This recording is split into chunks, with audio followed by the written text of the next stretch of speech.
आज हम शुरुआत करेंगे इलेक्ट्रिक फील्ड इंटेंसिटी निकालने की। अभी तक आपने electric field intensity point charge के कारण देखा कि अगर कोई पॉइंट चार्ज शेप हो तो किसी डिस्टेंस r डिस्टेंस पर इलेक्ट्रिक फील्ड कैसे निकाला जाए। लेकिन आज हम ये सीखेंगे जब चार्ज किसी वायर पे डिस्ट्रीब्यूटेड हो। वायर पे डिस्ट्रीब्यूटेड हो मतलब क्या, एक वायर होगा इनफाइनाइट लेंथ का वायर, यहां से इनफाइनाइट लेंथ, यहां से इनफाइनाइट लेंथ। इस वायर पे चार्ज डिस्ट्रीब्यूट होगा। आपको इस वायर से किसी पॉइंट जिसकी डिस्टेंस दे रखी है, इस पॉइंट पे इलेक्ट्रिक फील्ड इंटेंसिटी निकालना है। ये हम सीखने वाले हैं। मतलब हम ये कह सकते हैं अब चार्ज पॉइंट के फॉर्म में नहीं है, अब चार्ज लाइन पे डिस्ट्रीब्यूटेड है। तो आइए चलिए सीखते हैं किस तरह से इलेक्ट्रिक फील्ड को निकाला जाए। देखिए यहां पर वायर दे रखा है जिसकी लेंथ इनफाइनाइट है। अब ऐसे डिस्ट्रीब्यूशन को सॉल्व करने का तरीका आसान रहता है। भाई ये तो हम न्यूमेरिकल डिस्कस कर रहे हैं, इससे पहले आपने थ्योरी का टॉपिक समझा था मुझसे। जिस टॉपिक में मैंने बात की थी चार्ज के डिस्ट्रीब्यूशन तीन तरह से बताए जाते हैं। चार्ज डिस्ट्रीब्यूशन तीन तरह से समझाए जाते हैं और वो चार्ज डिस्ट्रीब्यूशन हो सकता है लीनियर हो मतलब लाइन के फॉर्म में हो। दूसरा हम कह सकते हैं सरफेस चार्ज डिस्ट्रीब्यूशन हो सकता है और तीसरा कहा जा सकता है वॉल्यूम चार्ज डिस्ट्रीब्यूशन हो सकता है। भाई लीनियर चार्ज डिस्ट्रीब्यूशन की बात बोले तो lambda charge per unit length, surface charge distribution की बात बोली जाए तो sigma charge per unit area, और वॉल्यूम चार्ज डिस्ट्रीब्यूशन की बात बोली जाए तो रो, जिसे बोला जाता है चार्ज पर यूनिट वॉल्यूम। यहां बात की जा रही है लाइन की जिसकी लीनियर चार्ज डेंसिटी लैम्डा की बने। तो हम lambda equal to dq by dl मतलब linear charge density charge per unit length, इसकी मदद से आगे चार्ज की वैल्यू निकाल सकते हैं। अब बात कैसी है कि हम जानते हैं कि अगर Q point charge R distance पे रखा जाए तो उसके कारण पॉइंट P पे फील्ड का फॉर्मूला होता है KQ बाई R स्क्वायर। जहां K क्या है तो K की वैल्यू आपके पास है 1/4 पाई एप्सिलॉन नॉट।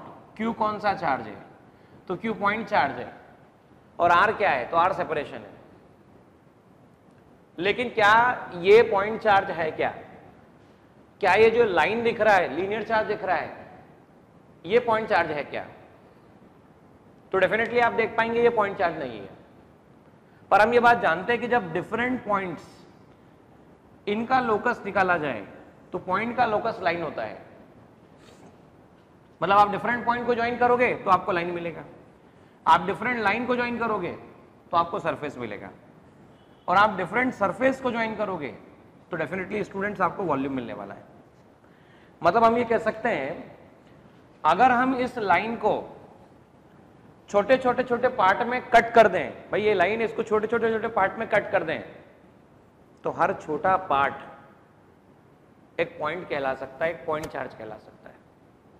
तो हम क्या करते हैं, हमें इस पॉइंट पर इलेक्ट्रिक फील्ड इंटेंसिटी निकालना है। तो मैं इस पर्टिकुलर पॉइंट O से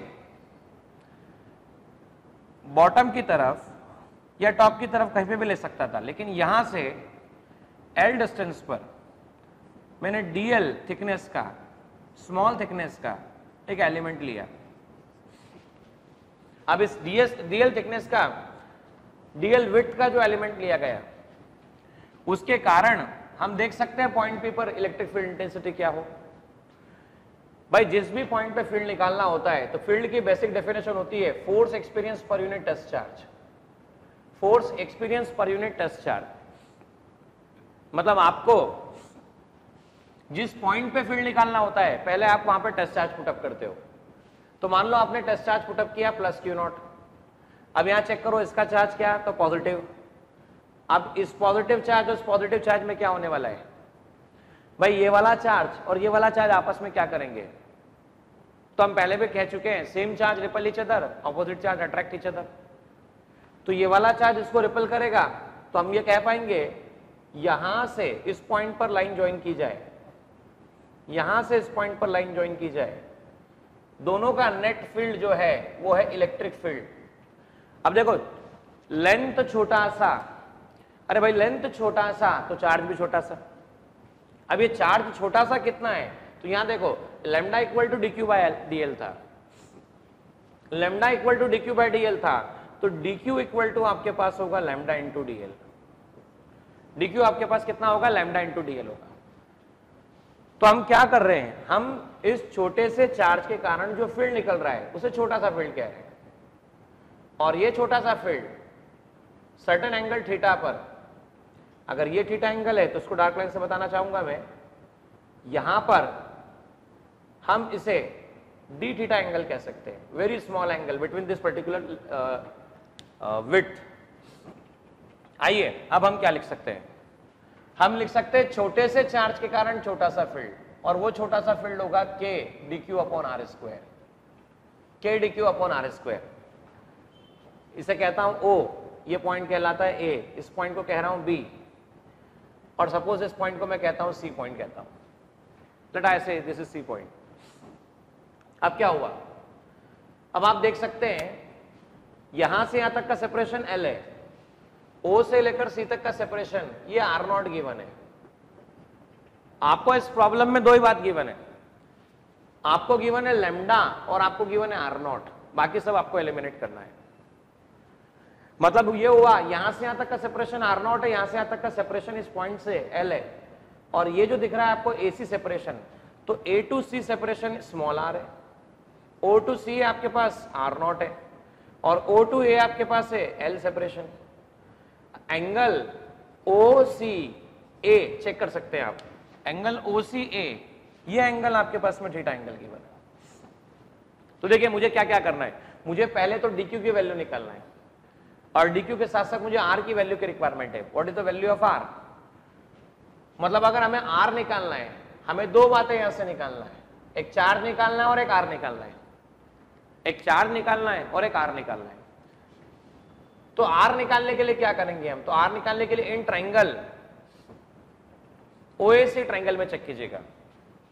देखिए AC ये थीटा, ये बनने वाला एंगल राइट एंगल, देखिए यहां से बनने वाला एंगल राइट एंगल है, ये आपके पास में थीटा है, ये थीटा एंगल है, ये हाइपोटेनियस है।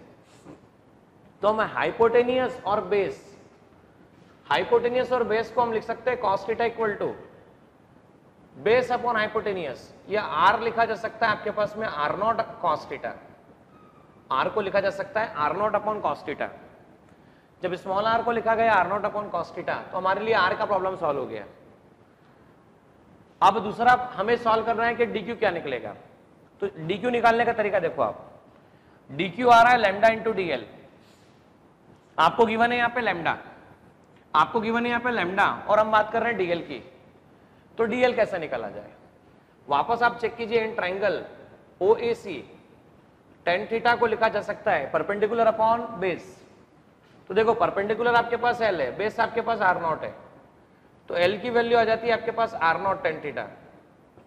डिफरेंशिएशन लिखा जाए, डिफरेंशिएशन लिखा जाए, दोनों तरफ डिफरेंशिएट किया जाए एलिमेंट को, R0 tan थीटा, तो इसे लिखा जा सकता है DL equal to R0 D tan theta, और यह आएगा आपके पास DL that is equal to R0 sec square,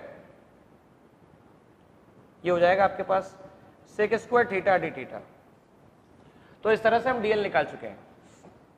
अच्छा स्टूडेंट, अगर DL आ चुका है तो DQ भी आ जाएगा, तो DQ की बात बोली जाए, DQ equal to lambda into DL, DQ यहां पे कहा जा सकता है लैम्डा इंटू DL, तो DQ can be written lambda into DL कितना है, तो DL है R0 sec square theta D theta. तो हमारे पास में दोनों मिल चुके हैं, हमें एक मिल चुका है R और दूसरा मिल चुका है हमें DQ। तो अब हम क्या करेंगे, हम R और DQ दोनों की वैल्यू पुटअप करेंगे, और DQ मतलब छोटे से चार्ज के कारण जो छोटी सी फील्ड है उसका एक्सप्रेशन लिखेंगे। तो आइए देखिए, D equal to DE equal to K मतलब 1/4 pi epsilon naught, 1/4 pi epsilon naught into DQ के प्लेस पे कितना lambda R0 sec square theta D theta. Sec square theta D theta और आर स्क्वायर लिखा जाए तो आप आर को ऐसा भी लिख सकते हो आर नॉट सेक थीटा, क्योंकि 1 cos theta can be written sec theta, तो R square can be written R naught square sec square theta. अब जैसे ये हुआ R naught square sec square theta, तो आप लिख सकते हैं R naught square sec square theta. Now R naught square sec square theta, तो यहां देखो क्या क्या कैंसिल हो रहा है, यहां पे सेक स्क्वायर कैंसिल हो रहा है, आर नॉट कैंसिल हो रहा है, तो आप लिख पाएंगे D that is equal to 1/4 pi epsilon naught lambda into यहां पर लिखा जा सकता है D theta divide by R naught, तो D can be written λ/4 pi epsilon naught into R naught into D theta. ये आपके पास में इलेक्ट्रिक फील्ड इंटेंसिटी आ चुका है। देखिए ये तो स्मॉल फील्ड की वैल्यू आई। अब आप ये चेक कर सकते हैं यहां पर कि ये इलेक्ट्रिक फील्ड इंटेंसिटी डी, इस इलेक्ट्रिक फील्ड इंटेंसिटी के दो कंपोनेंट निकाले जा सकते हैं। देखिए अगर कंपोनेंट ऐसा देखा जाए, ये डी है, ये थीटा है, तो इसका ये जो कंपोनेंट होगा इसे कहा जा सकता है डी एक्स और इसके इस कंपोनेंट को कहा जा सकता है डी वाई। देखिए अलोंग एक्स और अलोंग वाई, या मैं इसे अलोंग एक्स कहने के प्लेस पे ऐसा कह सकता हूं, ये देखिए वायर है, ये कंपोनेंट हो गया परपेंडिकुलर टू वायर, ये कंपोनेंट हो गया परपेंडिकुलर टू वायर और ये कंपोनेंट हो गया पैरेलल टू वायर। भाई इसे कहा जाएगा परपेंडिकुलर टू वायर और इसे कहा जाएगा पैरेलल टू वायर। अब मैं ऐसा क्यों कह रहा हूं, मान लो वायर ऐसी रख दी जाती, तब क्या कहते हैं, तब क्या एक्स वाई कहते थे, तो तब एक्स वाई कहने में दिक्कत होती थी, तब हम क्या कहते थे परपेंडिकुलर कंपोनेंट और तब कहते थे पैरेलल कंपोनेंट। तो यहां बेसिकली फिलहाल इस प्रॉब्लम के लिए ई एक्स का मतलब है ई परपेंडिकुलर, ई वाई का मतलब है ई पैरेलल। तो देखिए cos theta base upon hypotenuse, तो ई परपेंडिकुलर अपॉन हाइपोटेनियस मतलब डी ई, तो मैं लिख पाऊंगा E perpendicular equal to D cos theta, जिसे इस प्रॉब्लम के लिए लिखा जा रहा है डी एक्स।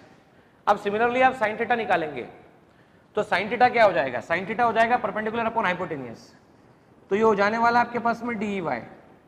तो डी वाई कितना आने वाला है, डी वाई आएगा ई पैरेलल, जिसे लिखा जा सकता है D sine theta, D E sign theta. तो आइए समझते हैं आगे कि हम x और y कंपोनेंट, दो कंपोनेंट निकाल पाएंगे फील्ड के, और हमको रिजल्टेंट निकालना होगा। तो रिजल्टेंट निकालने के लिए यहां पर देखिए ऐसा लिखा जा सकेगा D square that is equal to D X square plus D E Y square. देखिए ध्यान से, डी स्क्वायर इक्वल टू कितना होगा, D X square D Y square, या ऐसे लिखेंगे D E small field perpendicular field का स्क्वायर और स्मॉल पैरेलल फील्ड का स्क्वायर, इसे ऐसा लिखा जा सकता है। तो आइए और समझते हैं हम लोग कि आखिर किस तरह से इसे वर्कआउट किया जाए, किस तरह से इसे सॉल्व किया जाए। हमारे पास आ चुका है डी, और डी इक्वल टू आपके पास है lambda upon 4 pi epsilon naught are naught, इसे लिखा जा सकता है डी थीटा। अब देखिए डी एक्स क्या लिखा जा सकता है, तो डी एक्स आएगा आपके पास में, जिसे कहा जा सकता है स्मॉल वैल्यू परपेंडिकुलर कंपोनेंट। आइए डी कॉस थीटा, ये है डी कॉस थीटा, तो हम ये क्या पाएंगे डी एक्स, डी है lambda upon 4 pi epsilon naught are naught, D theta into cos theta. ये आ गया आपके पास D X equal to lambda upon 4 pi epsilon naught are naught cos theta into D theta. अच्छा छोटे से field से बड़ा फील्ड निकालना हो, भाई छोटे से फील्ड से बड़ा फील्ड निकालना हो, तो जब भी छोटे से बड़ा निकालना होता है तो हम इंटीग्रेशन करते हैं। जब भी हमें छोटे से बड़ा निकालना होता है तो हम क्या करते हैं, इंटीग्रेशन करते हैं।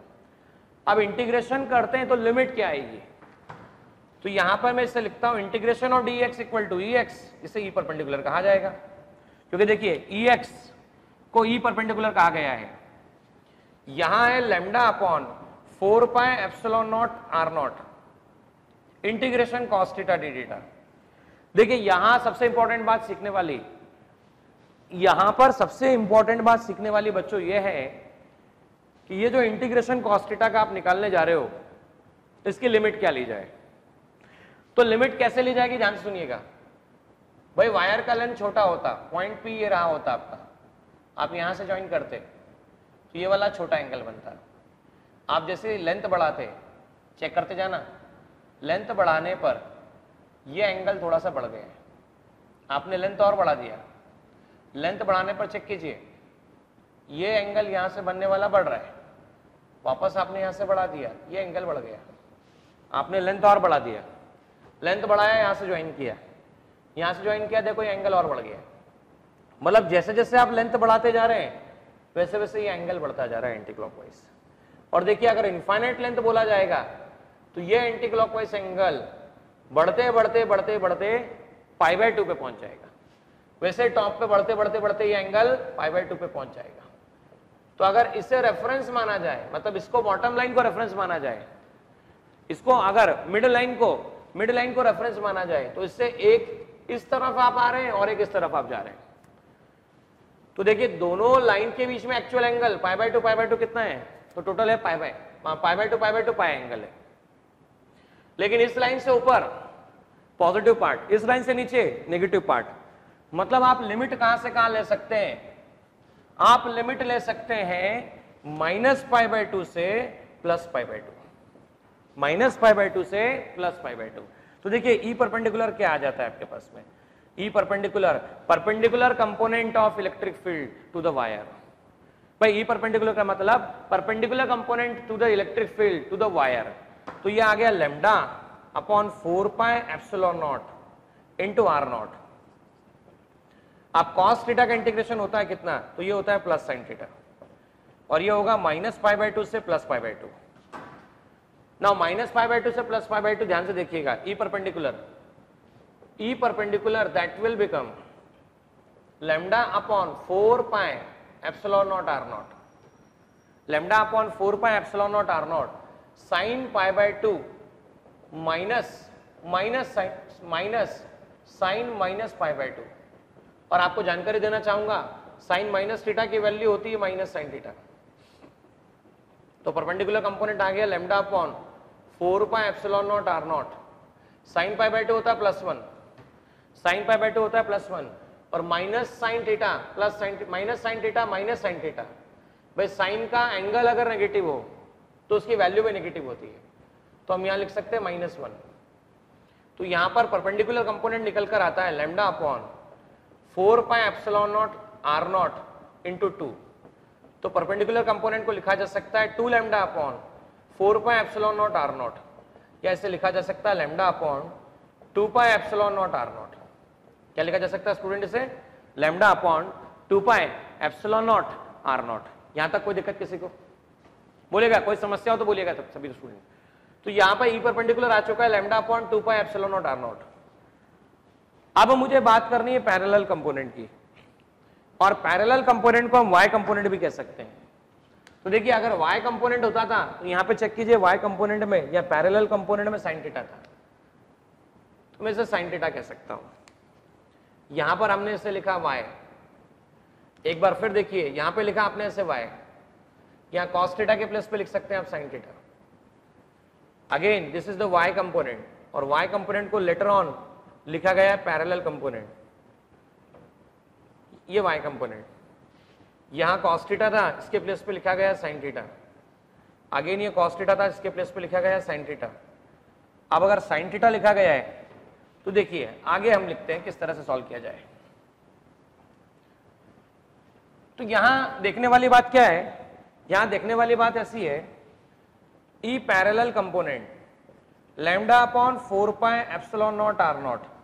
अच्छा साइन थीटा का इंटीग्रेशन, तो साइन थीटा का इंटीग्रेशन होता है minus cos theta. Integration of sine theta is given as minus cos theta, और ये है -π/2 से +π/2। तो आप इसे चाहें तो लिख सकते हैं E parallel equal to λ/4πε0 r0 with negative sign cos theta -π/2 से +π/2। अच्छा कौन सी लिमिट रखी जाएगी, अपर लिमिट या लोअर लिमिट? तो पहले रखी जाएगी अपर लिमिट, हमने रखी ई पैरेलल कंपोनेंट -λ/4πε0 r0 अब यहां पर हम कह सकते हैं cos थीटा के प्लेस पे क्या लिखा जा सकता है, तो cos थीटा के प्लेस पे लिखा जा सकता है cos π/2 माइनस cos माइनस π/2। अब देखिए cos π/2 मतलब cos 90 degree, cos minus theta that is equal to plus cos theta. तो E पैरेलल लिखा जा सकता है minus lambda upon 4 epsilon naught are naught. अच्छा cos π/2 0 और माइनस cos π/2, देखो cos minus theta plus cos theta, तो cos minus π/2 plus cos π/2, cos π/2 मतलब 0 और 0 माइनस 0 आंसर कितना आता है आपके पास में, तो 0 माइनस 0 आता है 0, 0 मल्टीप्लाई बाय एनीथिंग आता है 0। तो यहां मैं कह सकता हूं, यहां ऐसा कहा जा सकता है कि पैरेलल कंपोनेंट 0 आ रहा है, परपेंडिकुलर कंपोनेंट एग्जिस्ट कर रहा है, और जो परपेंडिकुलर कंपोनेंट एग्जिस्ट कर रहा है उसकी वैल्यू सर्टेन वैल्यू एग्जिस्ट कर रही है एक्स कंपोनेंट की। तो यहां हमने इस तरह से सीख लिया कि जब इनफाइनाइट कंडक्टर होता है, इनफाइनाइट लेंथ का वायर होता है, तो उसका परपेंडिकुलर कंपोनेंट एग्जिस्ट करता है और वो होता है lambda upon 2 pi epsilon naught are naught. लेकिन इसका पैरेलल कंपोनेंट जो होता है वो पैरेलल कंपोनेंट 0 होता है।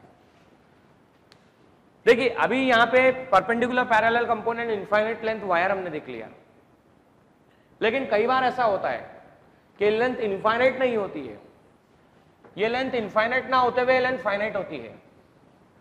जब ये लेंथ फाइनाइट होती है तब इलेक्ट्रिक फील्ड इंटेंसिटी कैसे निकाला जाए। देखिए फाइनाइट लेंथ का मतलब समझते हैं हम लोग, मान लीजिए सब कुछ गिवन है आपको एज इट इज जैसा पहले था, बस चेंज यहां पे ला दिया कि यहां पॉइंट पी जो आर नॉट डिस्टेंस पे है और ये जो लेंथ दे रखी है कंडक्टर की ये है एल, फाइनाइट लेंथ है, इनफाइनाइट नहीं है, और लीनियर चार्ज डेंसिटी लैम्डा दे रखा है। यहां से बनने वाला एंगल आपको θ1 दे रखा है और ये एंगल θ2 दे रखा है। देखिए बाकी सब कुछ जो भी आप करेंगे वो सेम करने वाले हैं, मतलब आप सर्कुलर एलिमेंट कंसीडर करेंगे, पॉइंट पी पे टेस्ट चार्ज रखेंगे, टेस्ट चार्ज रख के थीटा निकालेंगे, डीएल निकालेंगे, सब कुछ करने के बाद ये एक्सप्रेशन निकालेंगे और ये एक्सप्रेशन आएगा d equal to lambda upon 4 pi epsilon naught are naught into D theta. ये एक्सप्रेशन आने के बाद वापस से आप इसके दो कंपोनेंट करने वाले हैं जो कि मैंने अभी डिस्कस किए थे। एक कंपोनेंट डिस्कस किया था परपेंडिकुलर कंपोनेंट जिसे हमने कहा था डी कॉस थीटा, और इसी कंपोनेंट को फिलहाल हमने कहा था डी एक्स, और दूसरा कंपोनेंट आप जो भी निकालेंगे वो होगा ई वाई, या ऐसे कहा जाएगा पैरेलल कंपोनेंट जिसकी वैल्यू है डी साइन थीटा। देखिए यहां पर डीई परपेंडिकुलर कंपोनेंट जिसे हमने डीई एक्स कहा है, अगर मैं इसका इंटीग्रेशन करता हूं तो मुझे इंटीग्रेशन मिलेगा डी कॉस थीटा का। नाउ डी कॉस थीटा का इंटीग्रेशन करते वक्त लास्ट केस में क्या चेंज था, तो लास्ट केस में लिमिट -π/2 से +π/2 थी, लास्ट केस में लिमिट -π/2 से +π/2 थी, यहां पे लिमिट -θ1 से +θ2 होने वाली है। तो देखिए integration of D perpendicular E perpendicular, इसे लिखा जा सकता है ई एक्स -θ1 से θ2। अच्छा डी की वैल्यू कितनी है, तो lambda upon 4 pi epsilon naught are naught into D theta into cos theta. आप चेक कीजिएगा E perpendicular equal to lambda 4 pi epsilon naught are naught, यहां पर है -θ1 से θ2 कॉस थीटा डी थीटा। चलिए सभी स्टूडेंट बताइए कॉस थीटा का इंटीग्रेशन कितना होता है, बोलो भाई कॉस थीटा का इंटीग्रेशन कितना होता है, तो कॉस थीटा का इंटीग्रेशन होता है sine theta, lambda 4 pi epsilon naught are naught, cos theta का इंटीग्रेशन होता है प्लस साइन थीटा, लिमिट -θ1 से θ2। तो हम लिख सकते हैं E perpendicular equal to lambda upon 4 pi epsilon naught are naught. अब देखो साइन थीटा ये कौन सी लिमिट हो गई, ये होगी अपर लिमिट, और ये कौन सी लिमिट होगी, तो ये लिमिट होगी लोअर लिमिट। तो आप इसे कह सकते हैं साइन θ2 माइनस साइन -θ1। और देखिए हमने इससे पहले आपसे डिस्कस किया था कि साइन माइनस थीटा एंगल जो होता है वो माइनस साइन थीटा एंगल होता है। तो ई परपेंडिकुलर लिखा जा सकता है lambda upon 4 pi epsilon naught are naught, ये हो गया साइन θ2। अच्छा माइनस साइन थीटा माइनस बाहर चला जाएगा, minus minus plus sine theta आ जाएगा। तो देखिए जब आर्क गिवन हो, आर्क बोलूंगा तो जब छोटा कंडक्टर गिवन हो जिसकी लेंथ हो, तो आपके पास में ई परपेंडिकुलर जो आ चुका है, देखिए यहां पर ई परपेंडिकुलर में लिख सकता हूं, वो ई परपेंडिकुलर की वैल्यू देखिए कितनी आई है, वो आई है lambda upon 4 pi epsilon naught are naught, इसे लिख सकते हैं आप sine theta 1 plus sine theta 2, ये लिखा जा सकता है। आप देखिए सिमिलर पैटर्न पे वर्क करते हुए परपेंडिकुलर कंपोनेंट को निकालने के बाद अभी मैंने आपके सामने लिखा कि डी पैरेलल कंपोनेंट जो है वो डी साइन थीटा है और इसी को कहा गया है y कंपोनेंट फिलहाल। अब जब y कंपोनेंट कहा गया है, इंटीग्रेशन लिया जाए तो ये आ जाएगा d आपके पास में पैरेलल कंपोनेंट, जिसे कहा जाएगा d का y कंपोनेंट इंटीग्रेशन, और ये होगा आपके पास डी साइन थीटा। अब देखिए ई पैरेलल कंपोनेंट, ये आ जाएगा आपके पास ई पैरेलल, d की वैल्यू कितनी है तो वापस चेक करो, d की वैल्यू है lambda upon 4 pi epsilon naught are naught और sine theta into D theta, ये आपके पास आ जाएगा। भाई पहला लिमिट क्या ली थी, तो पहला लिमिट ली थी -π/2 से +π/2। अब लिमिट क्या लेंगे, तो लेंगे -θ1 से +θ2। तो ई पैरेलल लिमिट लिया गया तो ये आया -θ1 से +θ2, ये आ चुका है lambda upon 4 pi epsilon naught are naught sine theta into D theta. तो देखिए ई पैरेलल की वैल्यू आपके पास आएगी lambda common 4 pi epsilon naught are naught common, integration ये हो गया साइन थीटा डी थीटा -θ1 से +θ2। तो देखिए ई पैरेलल आ चुका है lambda upon 4 pi epsilon naught are naught. अच्छा साइन थीटा का इंटीग्रेशन बोलो कितना होता है, भाई बोलो साइन थीटा का इंटीग्रेशन कितना होता है, तो साइन थीटा का इंटीग्रेशन होता है माइनस कॉस थीटा -θ1 से θ2। E parallel lambda 4 pi epsilon naught are naught, minus common निकल गया, ये आ गया कॉस थीटा -θ1 से θ2। तो बोले पहले कौन सी लिमिट रखेंगे हम, पहले अपर लिमिट रखेंगे या लोअर लिमिट रखेंगे, तो फर्स्ट हमने पुटअप किया अपर लिमिट और सेकंड पुटअप किया लोअर लिमिट। अच्छा इसमें भी एक इंपॉर्टेंट बात ऐसी कि cos माइनस थीटा होगा तो वो प्लस कॉस थीटा ही होगा। तो देखो ध्यान से, E parallel minus lambda upon 4 pi epsilon naught are naught, ये आ गया cos θ2 माइनस cos माइनस θ1। तो cos माइनस θ1, तो cos माइनस थीटा होता है प्लस cos थीटा। तो आप लिख सकते हैं E parallel equal to lambda minus lambda 4 pi epsilon naught are naught cos θ2 minus cos θ1। अच्छा माइनस साइन अंदर चला गया तो ई पैरेलल क्या लिखा जा सकता है, ई पैरेलल लिखा जा सकता है lambda upon 4 pi epsilon naught are naught cos θ1 minus cos θ2। तो ये आ गया आपके पास cos θ1 माइनस cos θ2। तो ये सीखने के बाद हम ये कह सकते हैं E parallel that will become lambda upon 4 pi epsilon naught are naught, ये आ गया cos θ1 माइनस cos θ2। देखो कहानी यहाँ खत्म नहीं हुई, अभी भी इस कहानी में बहुत सारी बातें अभी भी बाकी है। देखिए कौन कौन सी बातें बाकी है, इसका एक स्पेशल केस हम समझते हैं। θ1 या θ2 आपको दिख रहा है, मान लो θ1 θ2 आपको 45 डिग्री और 45 डिग्री हो जाता है। सर मतलब क्या, अब आप खुद ही बताओ, θ1 की वैल्यू 45 डिग्री और θ2 की वैल्यू भी 45 डिग्री आपको मिल जाती है। तो भाई θ1 है 45 डिग्री, θ2 है 45 डिग्री, मतलब दोनों सेम है। और अगर दोनों सेम है तो आप सीधे सीधे लिख सकते हैं कि E perpendicular that will become lambda upon 4 pi epsilon naught are naught sine theta plus sine theta. तो देखो कितना हो गया आपके पास में, अच्छा sine theta plus sine theta हो गया 2 साइन थीटा, तो मैं इसे लिख सकता हूं 2 लैम्डा अपॉन कितना 4 pi epsilon naught are naught, और ये आ चुका है साइन थीटा, जिसे फाइनली लिखा जा सकता है lambda upon 2 pi epsilon naught are naught sine theta.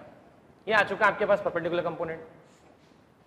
अच्छा पैरेलल कंपोनेंट को चेक करो क्या होगा, parallel component lambda upon 4 pi epsilon naught are naught sine θ1 sine θ2 दोनों, देखो θ1 θ2 दोनों सेम है, मतलब दोनों एंगल आपने 45 डिग्री एंगल ले लिए।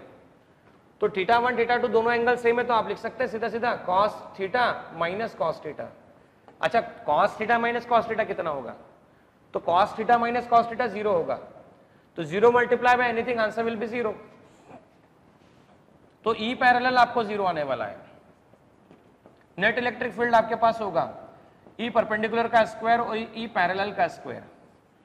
तो आप देख सकते हैं E परपेंडिकुलर का स्क्वायर और E पैरेलल तो 0 है ही, तो जो भी नेट इलेक्ट्रिक फील्ड होगा वो परपेंडिकुलर फील्ड ही होगा। मतलब जितने भी सिमेट्रिक केसेस होते हैं भाई, जितने भी सिमेट्रिक केसेस होते हैं जिसमें एंगल सेम होता है, यहां फील्ड, ये एंगल थीटा, ये एंगल थीटा, तो देखो ध्यान से, ये कंपोनेंट हो जाता है डी कॉस थीटा, ये कंपोनेंट हो जाता है डी कॉस थीटा, ये कंपोनेंट होता है डी साइन थीटा, और ये कंपोनेंट होता है डी साइन थीटा। तो आप खुद ही चेक करो बेटा, कॉस थीटा की डायरेक्शन सेम आ रही है भाई, इसकी डायरेक्शन और इसकी डायरेक्शन सेम आ रही है, लेकिन इसकी और इसकी डायरेक्शन ऑपोजिट है। ये y एक्सिस के पॉजिटिव पार्ट में और ये y एक्सिस के नेगेटिव पार्ट में। जब ये y एक्सिस के पॉजिटिव पार्ट में, ये y एक्सिस के नेगेटिव पार्ट में, तो ये है पॉजिटिव, ये नेगेटिव है। और मान लो ये +5 है और ये -5 है, बोलो +5 और -5 आंसर कितना होगा? तो भाई +5 और -5 आंसर 0 होगा। तो जो भी बचता है वो परपेंडिकुलर कंपोनेंट बचता है। अब देखो किसका मतलब क्या निकलता है भाई, कंडक्टर को ऐसा रखते, इसकी लेंथ ऐसी ले लेते। अब आप बोलते परपेंडिकुलर कंपोनेंट या एक्स कंपोनेंट या वाई कंपोनेंट, तो मेरा अभी भी कहना है परपेंडिकुलर कंपोनेंट में साइन थीटा है और पैरेलल कंपोनेंट में कॉस थीटा है। तो इस केस में मान लो यहां से बनने वाला एंगल θ1 है और यहां से बनने वाला एंगल θ2 है, तो वापस चेक करना, परपेंडिकुलर कंपोनेंट लिखना था। तो इससे परपेंडिकुलर कंपोनेंट जो होगा फील्ड का वो होगा ये वाला, इससे पैरेलल कंपोनेंट जो होगा वो होगा ये वाला। तो देखो वापस परपेंडिकुलर कंपोनेंट क्या है, देखो सोच के तो बताओ परपेंडिकुलर कंपोनेंट क्या है, λ/4πε0 r0। वापस चेक करो बच्चों, sin θ1 प्लस sin θ2। अच्छा, पैरेलल कंपोनेंट क्या है, तो λ/4πε0 r0, इसे बोलेंगे आप cos θ1 माइनस cos θ2। तो देखिए कभी भी ये याद रखना सही नहीं होता है कि x component of electric field, y component of electric field. ज्यादा बेहतर होता है हमेशा perpendicular component of field and parallel component of field. तो हमने काफी बातें यहाँ पे सीखी और समझा कि आखिर इलेक्ट्रिक फील्ड पहले इनफाइनाइट चार्ज के कारण कैसा होता है, इनफाइनाइट चार्ज कंडक्टर के कारण। फिर हमने सीखा जब कंडक्टर की लेंथ फाइनाइट हो तब क्या किया जाए, और आखिरी पॉइंट हमने सीखा कि जब दोनों के एंगल भी सेम हो तो देखिए ये फॉर्मूला हम सीख चुके थे कि हमारे पास में जब ऐसा हो जाए, कंडक्टर की लेंथ L हो, लीनियर चार्ज डेंसिटी लैम्डा हो और यहां से यहां तक आपको r0 गिवन हो, ये एंगल θ1 हो और ये एंगल θ2 हो, तो आपको E परपेंडिकुलर जो मिला था वो मिला था λ/4πε0 r0, यहां पर था sin θ1 प्लस sin θ2, और पैरेलल कंपोनेंट इलेक्ट्रिक फील्ड का जो मिला था वो था λ/4πε0 r0 cos θ1 माइनस cos θ2। देखिए कई बार कैसा होता है, कई बार होता ऐसा है कि सोचो अगर कंडक्टर यहां होता ही नहीं, यहां से शुरू होता कंडक्टर, भाई यहां पे कंडक्टर होता ही नहीं, यहां से शुरू होता कंडक्टर, तो इसके होने का कोई मतलब ही नहीं था। इसके होने का मतलब नहीं था, मतलब ये θ1 था, इसके होने का मतलब नहीं था, मतलब ये θ1 था। और यहां ऐसा होता, देखो ध्यान से मैं फिर से बता रहा हूं, यहां से θ1 एंगल है, समझना, ये θ1 एंगल आपके पास अवेलेबल है, ये θ2 एंगल है। अच्छा ये θ1 और θ2 फाइनाइट है, सोचो, लेकिन यहां से अगर कोई कंडक्टर एग्जिस्ट ही नहीं करता, यहां से एग्जिस्ट नहीं करता, मतलब ये पॉइंट ऐसा होता, तो θ1 कंसिडर किया ही नहीं जाएगा। अब क्यों नहीं किया जाएगा, जब कंडक्टर ही नहीं है तो बनने वाला एंगल की जरूरत ही क्या है। और θ1 कंसिडर नहीं किया जाएगा, इसका मतलब मैं कह सकता हूं कि ये जो θ1 एंगल था ये कंडक्टर ने बनाया हुआ एंगल था। जब ये एग्जिस्ट नहीं कर रहा है यहां से, तो θ1 को 0 लिखा जा सकता है, कोई एंगल ही नहीं है, देयर इज नो एंगल। और मानो इसकी लेंथ इनफाइनाइट हो जाती, मतलब अपर सेगमेंट इनफाइनाइट हो जाता, और अपर सेगमेंट इनफाइनाइट हो जाता स्टूडेंट, तो आप जानते हैं जैसे जैसे सेगमेंट की लेंथ बढ़ती जाती है वैसे वैसे आप बताओ मुझे ये एंगल किसको अप्रोच होता है। जवाब दीजिएगा सभी स्टूडेंट, जैसे जैसे लेंथ बढ़ती जा रही है वैसे वैसे किसको अप्रोच हो रहा है, तो θ1 0 तो θ2 π/2 को अप्रोच हो रहा है, θ1 0 और θ2 π/2 का अप्रोच हो रहा है। तो ऐसे केस में ये केस ये कहलाएगा कि आपके पास में आपको electric field intensity point P पे निकालना है और वो पॉइंट पी r0 डिस्टेंस पर है और बाकी कंडक्टर की लेंथ इनफाइनाइटली सेकंड एंड जा रहा है। तो ऐसा केस ये होगा, और ये केस यूज कहां पर होगा, तो देखो ये केस ऐसे यूज होंगे आपको। मान लो ऐसे क्वेश्चन आएंगे आपको बोला जाएगा कि आपको पॉइंट पी पे इलेक्ट्रिक फील्ड इंटेंसिटी निकालना है, जबकि ये वायर की लेंथ दे रखी होगी इनफाइनाइट इस तरह से। अब देखो ये तो इन्फिनिटी लेंथ आ जाएगी, ये पॉइंट पी आ जाएगा, यहां से ये सेमी सर्कल स्टार्ट हो जाएगा, यहां से सेमी सर्कल स्टार्ट हो जाएगा, यहां से कंडक्टर रहेगा। तो यहां से यहां तक देखो आप, जो एंड टर्मिनेट हो रहा है, जो एंड क्लोज हो रहा है, जो एंड टर्मिनेट हो रहा है, जो एंड क्लोज हो रहा है, उसके जस्ट एग्जैक्टली इस पॉइंट पर पॉइंट पी लाई करता है। तो देखो यहां पर पॉइंट पी लाई करता है। वापस से देखो यहां पर ये सेमी सर्कल का केस सॉल्व करोगे आप, और वापस से आपको वायर गिवन है, और वायर में देखो इस जहां पे टर्मिनेट हो रहा है उसी के इस पॉइंट पर यहां पर हमें फील्ड निकालना होगा, और ये इनफाइनाइटली लेंथ कंडक्टर होगा। तो हम सीधा सीधा कह सकते हैं ऐसे केसेस में आप θ1 0 लिख सकते हैं और θ2 आप π/2 लिख सकते हैं। तो जैसे आपने θ1 0 लिखा और θ2 π/2 लिखा, तो देखो ध्यान से क्या हुआ, यहां पर लिखा E परपेंडिकुलर कंपोनेंट में, तो E परपेंडिकुलर आपके पास हो जाने वाला है λ/4πε0 r0, ये आ गया sin 0 प्लस sin π/2। अच्छा sin 0 की वैल्यू कितनी होती है, बोलो भाई, sin 0 होता है 0 और sin π/2 होता है आपके पास में 1, तो सीधा सीधा हम लिख पाएंगे multiply by 1 equal to λ/4πε0 r0। ये आ गया आपके पास परपेंडिकुलर कंपोनेंट। अच्छा पैरेलल कंपोनेंट की बात बोलें तो पैरेलल कंपोनेंट कितना आएगा, तो ये आएगा λ/4πε0 r0, यहां पर है cos θ1 माइनस cos θ2। अच्छा θ1 क्या रखना है, तो θ1 रखना है 0 और θ2 क्या रखना है, तो θ2 रखना है आपको π/2। तो E पैरेलल जो आने वाला है वो देखो क्या आएगा, λ/4πε0 r0, cos 0 होता है +1, cos 0 होता है +1 और ये होता है cos π/2 0। अच्छा 1 माइनस 0 होता है 1, तो ये आ गया λ/4πε0 r0। और ऐसा मैं कह चुका था आप लोगों से, नेट फील्ड की बात करोगे तो नेट फील्ड कैसा निकालना है, तो E परपेंडिकुलर का स्क्वायर और E पैरेलल का स्क्वायर। अब यहां नोटिस करो ये वैल्यू और ये वैल्यू, ये दोनों वैल्यू क्या आ रही है, तो ये दोनों वैल्यू सेम आ रही है, तो मैं इसे डायरेक्टली लिख सकता हूं, सेम आ रही है तो E परपेंडिकुलर का square plus E perpendicular square, net field होगा √2 टाइम्स ऑफ E परपेंडिकुलर। तो नेट फील्ड सीधा सीधा लिखा जा सकता है √2 λ/4πε0 r0। इसे क्या लिखा जा सकता है नेट फील्ड को, √2 λ/4πε0 r0। अच्छा यहां नोटिसेबल पॉइंट ऐसा है कि इस केस में देखो फील्ड परपेंडिकुलर निकल चुका है, पैरेलल निकल चुका है, दोनों सेम है। तो यहां नोटिस करना इस सेगमेंट के कारण जो भी अपर सेगमेंट होगा यहां दो कंपोनेंट होंगे, ऐसा ये DE होगा आपके पास में, एक होगा DE परपेंडिकुलर और दूसरा होगा DE पैरेलल। देखो परपेंडिकुलर ये रहा परपेंडिकुलर टू फील्ड, तो ये बनने वाला एंगल tan थीटा कैसे निकाला जाएगा या tan अल्फा कैसे निकाला जाएगा, ये जो एंगल बन रहा है, तो tan अल्फा होगा perpendicular upon base D perpendicular upon D parallel, नहीं D parallel upon D perpendicular, या मैं कह सकता हूं E parallel upon E perpendicular. अच्छा अभी बताया आपको E पैरेलल हो या E परपेंडिकुलर हो, दोनों की वैल्यू आ रही है λ/4πε0 r0। चेक कर लो भाई दोनों की वैल्यू कितनी आ रही है, तो दोनों की वैल्यू है λ/4πε0 r0 और दोनों सेम है, और जब दोनों सेम है तो मैं लिख सकता हूं E perpendicular upon E perpendicular, इसे लिखा जा सकता है tan अल्फा इक्वल टू 1 और tan अल्फा इक्वल टू 1 मतलब tan 45 डिग्री। तो अल्फा की सीधी सीधी वैल्यू आपके पास निकल कर आ जाने वाली है जिसे हम 45 डिग्री कहने वाले हैं, तो यहाँ पे अल्फा 45 डिग्री निकल कर आएगा। तो हमने स्पेशल केस का फर्स्ट पॉइंट समझा। अब स्पेशल केस में कई बार जब दोनों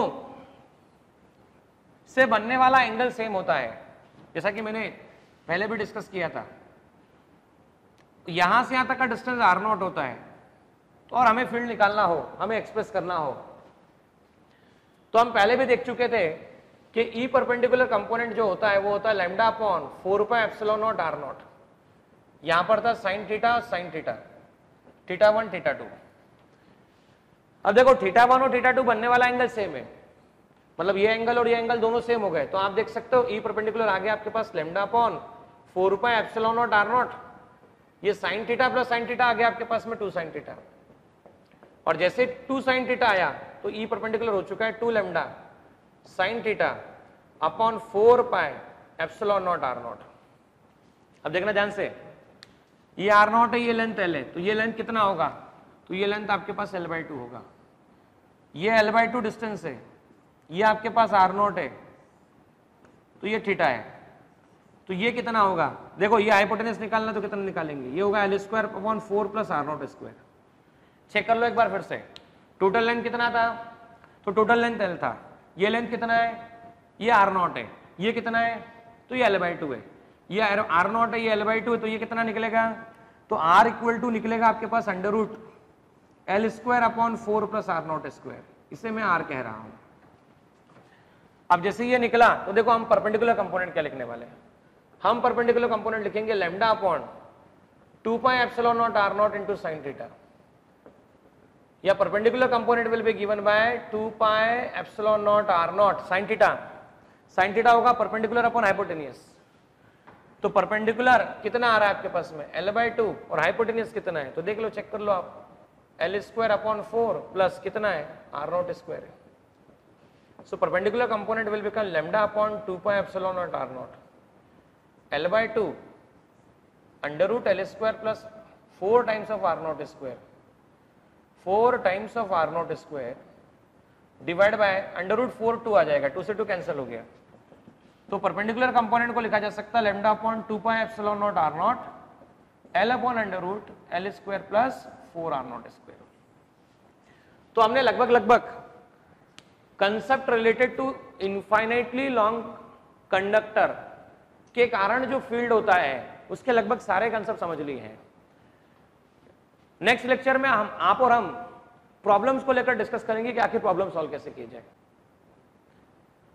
देखिए स्टूडेंट, पिछला टॉपिक इनफाइनाइटली लॉन्ग कंडक्टर के कारण इलेक्ट्रिक फील्ड का हमने समझा, और वो टॉपिक समझने के बाद आज आप देखिए इस पे क्वेश्चन ऐसा फ्रेम किया गया कि आपके पास में λ1 लीनियर चार्ज डेंसिटी दे रखी है और ये इनफाइनाइटली लॉन्ग कंडक्टर है। इनफाइनाइटली लॉन्ग कंडक्टर से r0 डिस्टेंस पे l लेंथ का, r0 डिस्टेंस पे l लेंथ का कोई कंडक्टर है जिसकी लीनियर चार्ज डेंसिटी λ2 है। आपको ये जो कंडक्टर फील्ड डेवलप कर रहा है, देखो भाई ये जो कंडक्टर फील्ड डेवलप कर रहा है इसके कारण इस पे फोर्स कितना लगेगा ये निकालना है। अभी तक आप और हम सीख चुके थे अगर पॉइंट चार्ज होता था तो फोर्स ऐसा निकाला जा सकता था, force equal to Q multiply by E, लेकिन ये पॉइंट चार्ज नहीं है और ये भी पॉइंट चार्ज नहीं है, ये पॉइंट चार्ज नहीं है और ये भी पॉइंट चार्ज नहीं है, तो हमें फोर्स निकालना थोड़ा सा डिफिकल्ट हो जाता है। पर मैं बता चुका हूं जब भी हम लाइन की बात करते हैं तो लाइन को छोटे छोटे पार्ट में कट करने पर, लाइन को स्मॉल स्मॉल पार्ट में कट करने पर क्या होता है, तो लाइन को स्मॉल पार्ट में कट करने पर, लाइन को स्मॉल पार्ट में कट करने पर एक छोटी सी एक्टिविटी होती है कि वो पॉइंट में कन्वर्ट हो जाता है। तो मैं क्या करता हूं, मैं इस पर्टिकुलर वायर पर एक छोटा सा पॉइंट चार्ज ले लेता हूं या पॉइंट ले लेता हूं और उस पर लगने वाला इसके कारण फोर्स निकाल लेता हूं। देखो क्या होगा, ये वायर है, इनफाइनाइटली लॉन्ग वायर है, अब ये इनफाइनाइटली लॉन्ग वायर है तो ये फील्ड डेवलप करेगा। और अभी मैं आपको सिखा चुका था इससे पहले वाले लेक्चर में कि इनफाइनाइटली लॉन्ग वायर के कारण जो परपेंडिकुलर फील्ड होता है, पैरेलल फील्ड तो जीरो होता है, परपेंडिकुलर फील्ड होता है वो होता है lambda upon 2 pi epsilon naught r0। मान लो ये पॉइंट P है तो यहां से परपेंडिकुलर डिस्टेंस जो होगा r0, तो तो ये परपेंडिकुलर फील्ड होता है, बराबर है। तो ये डिस्टेंस जो होना चाहिए वो इससे परपेंडिकुलर होना चाहिए। अब यहां पर हमने क्या किया, हमने इसी प्रॉब्लम में x डिस्टेंस पर, इस पॉइंट से x डिस्टेंस पर dx थिकनेस की हम बात करते हैं, we talk about thickness dx element consider किया। और देखो dx एलिमेंट कंसीडर किया, चार्ज पर यूनिट लेंथ होता है, चार्ज छोटे से एलिमेंट पे मैंने चार्ज माना dq, उसकी लेंथ है dx, तो उस पर छोटा चार्ज आ गया आपके पास में λ2 dx। अच्छा, ये जो चार्ज है छोटा सा चार्ज, इस पर इसका जो इलेक्ट्रिक फील्ड होगा, इसका इलेक्ट्रिक फील्ड फोर्स क्या लगाएगा, तो छोटे से चार्ज पे फोर्स छोटा सा, और वो होगा F equal to Q multiply by E, जिससे मैं कह सकता हूं dQ मल्टीप्लाई बाई E। और ये फील्ड डेवलप किसने किया, तो ये फर्स्ट वाले वायर ने डेवलप किया। तो हम कह सकते हैं छोटा सा फोर्स जो होगा dQ को लिख सकते हैं आप λ2 इंटू dx।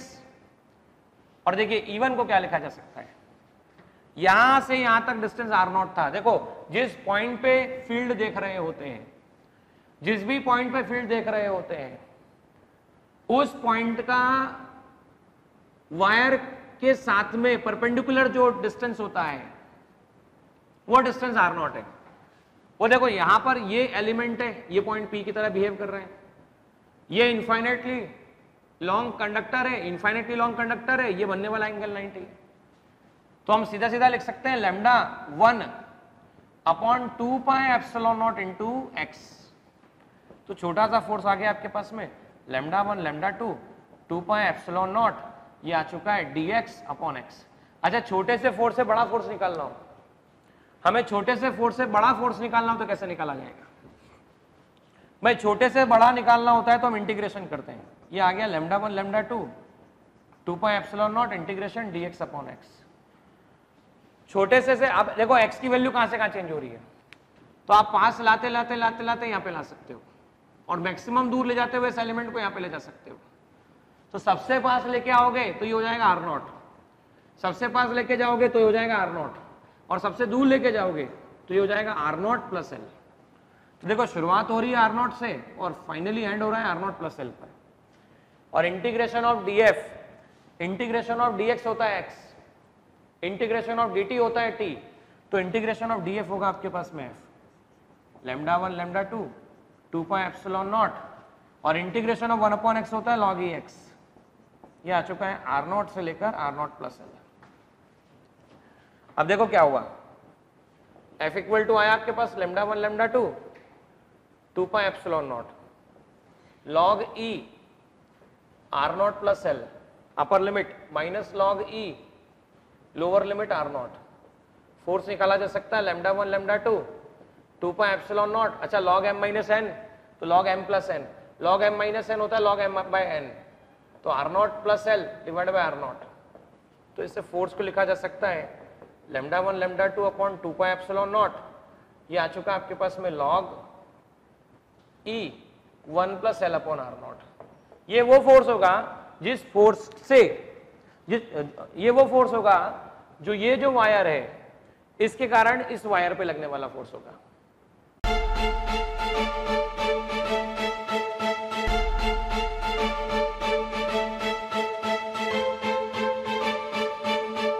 पुरोहित अकॅडमी, मेन ब्रांच प्रभात चौक, एमजे कॉलेज रोड, लोकमान्य हॉस्पिटलच्या बाजूला, जळगाव, आणि पांडे क्लासेस जवळ, बंधन बँके शेजारी, ट्रॅफिक गार्डनच्या समोर, जळगाव।